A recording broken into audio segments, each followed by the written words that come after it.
తెలంగాణ విభజన జరిగి దశాబ్దం గడిచినా ఉద్యోగుల సమస్యలు మాత్రం పరిష్కారం కాలేదు. తెలంగాణ స్థానికులు ఇంకా ఏపీలోనే పనిచేస్తున్నారు. వారిని సొంత రాష్ట్రానికి పంపేందుకు ఏపీ ప్రభుత్వం ఒప్పుకుంది. తీసుకునేందుకు తెలంగాణ సర్కారు కూడా అంగీకరించింది. కానీ తెలంగాణ జీఐడీ ఉన్నతాధికారి మోకాలు అడ్డుతున్నారన్న ఆరోపణలు వస్తున్నాయి. అలాంటి ఉద్యోగులు ఎంతమంది ఉన్నారు? స్వరాష్ట్రంలో పనిచేసే అవకాశం లేకుండా పోయిందన్న ఆవేదన వారిలో ఉందా? ముఖ్యమంత్రి సానుకూలంగా ఉన్న ఐఏఎస్ అధికారి అడ్డుకోవడంపై తెలంగాణ ఉద్యోగ సంఘాల నేతలు ఆగ్రహంగా ఉన్నారా? మరోసారి ముఖ్యమంత్రిని కలిసి విన్నవించాలన్న ఆలోచన చేస్తున్నారా? Watch the story.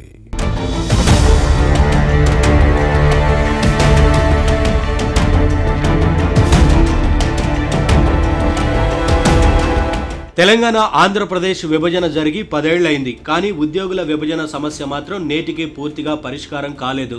స్థానికత ఆధారంగా తెలంగాణకు రావాల్సిన 144 మందికి పైగా ఆంధ్రప్రదేశ్లోనే పనిచేస్తున్నారు. తమను తిరిగి సొంత రాష్ట్రానికి పంపాలని వారు కోరుతున్నారు. అయితే దీనిపై ఇటీవల తెలంగాణ ముఖ్యమంత్రి రేవంత్ రెడ్డి సానుకూలత వ్యక్తం చేసిన సాధారణ పరిపాలనా శాఖ జీఏడీలోని ఓ ముఖ్య అధికారి దగ్గర ఫైలు పెండింగ్లో ఉన్నట్లు తెలుస్తోంది. దీనిపై నేరుగా ముఖ్యమంత్రి, సీఎంఓ ఉన్నతాధికారులు సదరు ఆఫీసర్ను ఆదేశించిన ఫలితం లేదు. స్వయంగా ఉద్యోగ సంఘాల నేతలు వెళ్లి ఆ ఉన్నతాధికారిని కలిసినా ప్రయోజనం లేకపోవడంతో మరోసారి ముఖ్యమంత్రితో భేటీ అయ్యే ఆలోచనలో ఉన్నారు.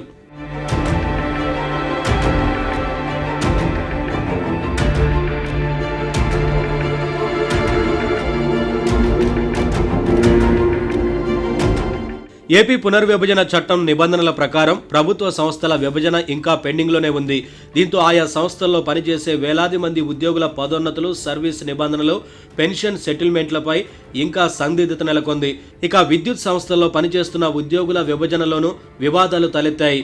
వేతనాల చెల్లింపు, సర్వీస్ సీనియారిటీ వంటి విషయాల్లో రెండు రాష్ట్రాల మధ్య భిన్నాభిప్రాయాలు ఉన్నాయి. అయితే తెలంగాణ, ఆంధ్రప్రదేశ్ ప్రభుత్వాలు ఈ సమస్యలను పరిష్కరించడానికి గతంలో ఉన్నత స్థాయి కమిటీలను ఏర్పాటు చేశాయి. 2024-25 మధ్య ఇరు రాష్ట్రాల ముఖ్యమంత్రులు రేవంత్ రెడ్డి, చంద్రబాబు నాయుడు, అప్పటి ప్రభుత్వ ప్రధాన కార్యదర్శులు సమావేశమై సమస్యలను సామరస్యపూర్వకంగా పరిష్కరించుకోవాలని నిర్ణయించారు. కానీ కొలిక్కి రాలేదు.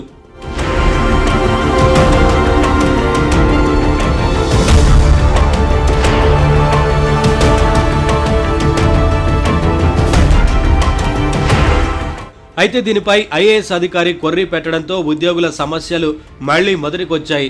సొంత రాష్ట్రంలో పనిచేసే అవకాశం రాకపోవడంతో వారు ఇబ్బందులు పడుతున్నారు. ముఖ్యమంత్రి రేవంత్ రెడ్డి మరోసారి దృష్టి పెడితే తమ బదిలీలు జరిగి స్వరాష్ట్రానికి వచ్చేందుకు అవకాశం ఉంటుందని భావిస్తున్నారు. ప్రభుత్వం ఏం చేస్తుందో చూడాలి.